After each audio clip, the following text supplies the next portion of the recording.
नुपुर शर्मा के कमेंट ने आज हमारे देश में एक अजीब परिस्थिति का जन्म दिया है। ये एक लाइव एग्जाम्पल है कैसे एक जिम्मेदार पद पर रहते हुए आपका एक गैर जिम्मेदाराना बयान पूरे पॉलिटिकल माहौल को, पूरे सांस्कृतिक माहौल को बर्बाद कर सकता है। इसके साथ ही साथ इसकी वित्तीय इम्प्लिकेशंस भी हैं जो हम लोग देख पा रहे हैं आज, और उसी की चर्चा हम इस वीडियो में करेंगे। आज के इस ग्लोबल परिप्रेक्ष्य में हम आइसोलेटेड थिंकिंग या आइसोलेटेड सोच रखकर आगे नहीं बढ़ सकते। आज पूरा हमारा समाज एक ग्लोबल थ्रेड में बंधा हुआ है। तो जैसा यह बयान आया है, जिस तरह से उसका इकोनॉमिकल, फाइनेंशियल और कल्चरल सारा इम्पैक्ट है हमारे जीवन पर इसका इकोनॉमिकल, फाइनेंशियल और कल्चरल सारा इम्पैक्ट है। तो वही हम चलिए डिस्कस करते हैं। ये जो घटना घटी है, इसका दोनों ही लॉन्ग और शॉर्ट टर्म में दोनों का आज इम्प्लिकेशन है, जो भले ही अभी नहीं लग रहा है, लेकिन ये अभी जल्द ही ख़त्म नहीं होता दिख रहा है। हमारे दोनों ही तरह से ये बिल्कुल हमें परेशान करने वाला है, क्योंकि हमारा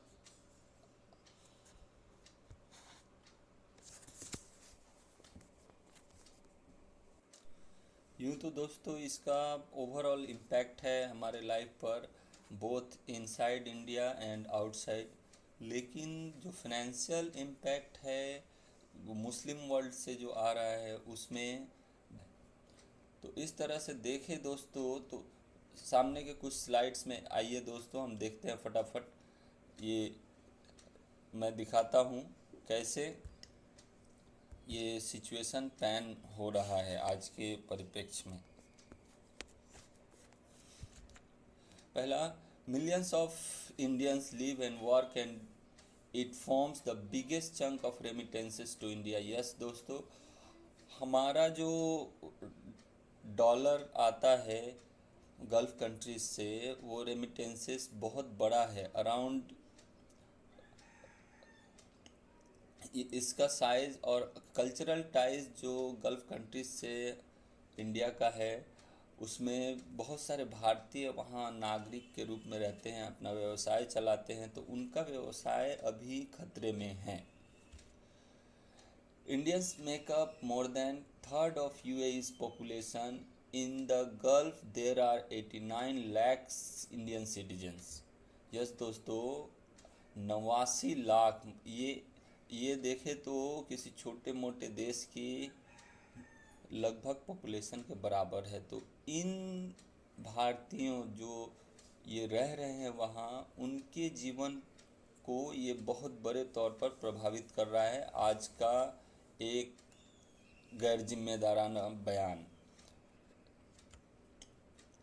यूनाइटेड अरब अमीरात is India's third largest trading partner. Yes दोस्तों, आप जैसा कि स्लाइड में देख पा रहे हैं, यूएई का ट्रेड 72.9 बिलियन का है।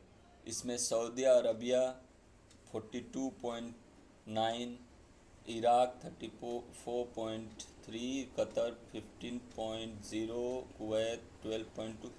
देख रहे हैं किस तरह से ये बड़े अमाउंट हैं टोटल ट्रेड का, जो इंडिया और गल्फ़ के अदर कंट्रीज़ एक दूसरे के साथ करते हैं। तो इसमें सिर्फ इंडिया का ही नहीं, गल्फ़ का भी हिस्सा है, उनको भी झटका लगेगा। लेकिन ये एक ऐसा मुद्दा है दोस्तों कि हम अगर अपने जिम्मेदारी को समझे, जिम्मेदारी भरा रुख अख्तियार करें, तो ऐसे सिचुएशन से हम बच सकते हैं definitely. India and the UAE's bilateral trade was valued at 72.9 billion in 2021-22, with India's exports accounting for 28.4 billion in 2022। तो ये भी एक बड़ा फिगर है। मोदी जी के 5 ट्रिलियन इकोनॉमी के रोड मैप में गल्फ कंट्रीज़ एक बड़े पार्टनर हैं, और इसी के तहत 2026 तक इंडिया का बायलैटरल ट्रेड को टोटल 100 बिलियन तक पहुंचाने का लक्ष्य है।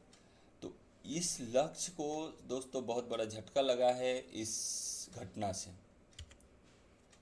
गल्फ रीजन लगभग 85 से 90% उनके खाद्यान्न का इंपोर्ट करता है भारत से दोस्तों। तो ये देखा जाए तो सिर्फ भारत को परेशानी नहीं होगी, गल्फ को भी इतने बड़े अमाउंट को कंपनसेट करने में परेशानी होगी। वो जो ऐतराज़ जता रहे हैं, ये उनकी भी मजबूरियां हैं। तो यूं ही नहीं, ये परेशानी पूरे समाज को ही रहा है, चाहे वो देश में हो या विदेश में हो। गल्फ का सप्लाई भारत को जो क्रूड ऑयल का आता है, उसमें 60% क्रूड ऑयल गल्फ एक्सपोर्ट करता है भारत को। तो इससे हम लोग एक बड़ा ही अमाउंट एक्सपेंड करते हैं, भेजते हैं गल्फ को। तो गल्फ का भी दुनिया से जो भारत क्रूड ऑयल खरीदता है, उसमें 60% की भागीदारी गल्फ की क्रूड ऑयल की सप्लाई की है। तो इस तरह से भारत को दूसरे बाज़ार ढूंढने होंगे इन क्रूड ऑयल को कलेक्ट करने के लिए।